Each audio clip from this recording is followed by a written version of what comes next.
Hi, I'm Steve. And I'm Crystal. And welcome to Cafe Biblos. So, what have we got today? Well, today we're on Psalm 10, which is all about God's sense of justice for the oppressed and the afflicted. Wow. Sounds like some heavy stuff. Let's take a look. Why, O Lord, do you stand far away? Why do you hide yourself in times of trouble? In arrogance, the wicked hotly pursue the poor. Let them be caught in the schemes that they have devised. For the wicked boasts of the desires of his soul, and the one greedy for gain curses and renounces the Lord. In the pride of his face the wicked does not seek him. All his thoughts are, there is no God. His ways prosper at all times. Your judgments are on high out of his sight. As for his foes, he puffs at them. He says in his heart, I shall not be moved. Throughout all generations I shall not meet adversity. His mouth is filled with cursing and deceit and oppression. Under his tongue are mischief and iniquity. He sits in ambush in the villages. In hiding places he murders the innocent. His eyes stealthily watch for the helpless. He lurks in ambush like a lion in his thicket. He lurks that he may seize the poor. He seizes the poor when he draws him into his net. The helpless are crushed, sink down, and fall by his might. He says in his heart, God has forgotten. He has hidden his face. He will never see it. Arise, O Lord. O God, lift up your hand. Forget not the afflicted.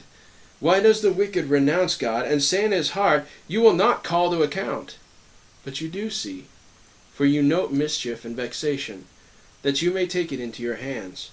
To you the helpless commits himself. You have been the helper of the fatherless.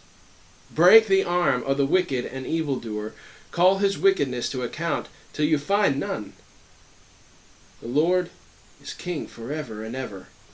The nations perish from his land.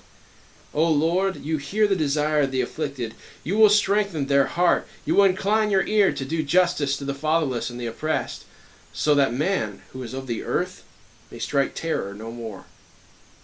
Man, I love that ending. Well, that's good. In fact, those last two verses can be considered the central theme or thesis of the entire psalm. God redeems and defends the afflicted of his people. The psalm begins with a question that most of us have asked at least one time in their lives, right? Lord, why do you stand far away? Why do you hide yourself in times of trouble? Now, it's important to look at what's going on in the rest of the psalm when looking at this. It's people who are oppressed and afflicted who are asking this, who have been crushed under the heel of an oppressive force of people. You know, I tend to think of something like the Holocaust or modern Syria or African countries where extreme oppression is pretty much normal. Yeah. Well, the next verses, from verse 2 through 9, talk about the views of the wicked who are doing the oppressing. Finally, verses 10 and 11 take the perspective of the ones who are being oppressed. What is the result of such tyranny?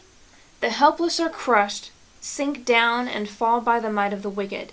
The helpless says in his heart, God has forgotten.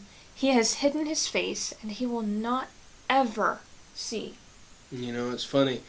In Genesis, the Egyptian Hagar, who gave birth to Abraham's first son, Ishmael, once called God, you are the God who sees me. And that's the kind of seeing we're talking about here. God sees, and he takes notice of the affliction of the oppressed, and he acts. And that's what the psalmist goes on to say in verses 12 through 15. Yeah. There's a word here we need to notice, though. In verse 13, it says that the wicked renounce God and says in his heart, you will not call to account. That word, call to account, literally means to read something repeatedly or to research or investigate a matter. So the wicked believes that they can do anything to the poor because God does not care enough to investigate such a crime. After all, why would God care about someone so low as the poor? That's the attitude of many have about some people, unfortunately. Unfortunately. Yet the psalmist says that they are dead wrong. Instead, he does enforce justice in 4 steps listed in verses 14 through 15. First, he does take notice of the mischief and vexation. Then he takes the matter into his own hands. Third, he becomes the helper of the fatherless. And finally, he breaks the arm of the wicked and the evildoer. That is, he takes away their ability to oppress. Yeah. So as we saw last week, we Christians are like the city gates of God's kingdom, the place where the poor and afflicted can come to find refuge, shelter, and food. Or as Paul said, we are all the body of Christ, and each members of it, equipped to do good works. Romans 12:3-8. Too many times we as the church have taken on an attitude of bringing people into the church to fill pews and to serve Christ. But that's the work of the Christian, not the lost. So what should our attitude be toward people outside the church? It's not about what they can do for us, but rather it's about what we can do for them.